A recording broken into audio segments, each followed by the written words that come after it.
Depuis sa rétrocession par le Royaume-Uni à la Chine en 1997, Hong Kong est une région administrative spéciale dotée d'un statut très particulier défini par une loi fondamentale qui tient lieu de constitution. Un pays, deux systèmes, énonçait Deng Xiaoping. Hong Kong fait partie de la Chine, mais garde une large autonomie, notamment d'un point de vue économique. L'île possède sa propre monnaie, le dollar de Hong Kong. 10e puissance commerciale mondiale, 6e place financière, Hong Kong abrite l'un des plus importants ports de commerce et de voyageurs au monde.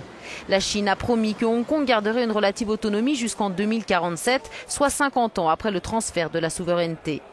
Dans le cadre de l'accord de rétrocession, Pékin s'était engagé à respecter les principales libertés politiques et économiques de Hong Kong. Mais au mois d'août dernier, la Chine a annoncé accorder le suffrage universel pour la prochaine élection du dirigeant du territoire, mais tout en gardant le contrôle des candidatures. Pékin a opté pour des candidatures de personnalités dites patriotes préalablement sélectionnées par une commission désignée par les autorités.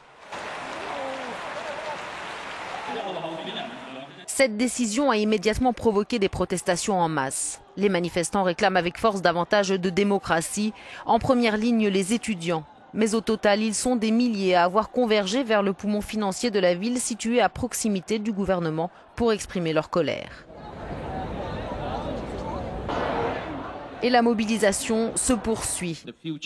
L'avenir du mouvement démocratique à Hong Kong prend une importance particulière, surtout après que les actes de désobéissance civile ont atteint un degré sans précédent dans l'histoire de Hong Kong, explique l'un des fondateurs du mouvement de contestation.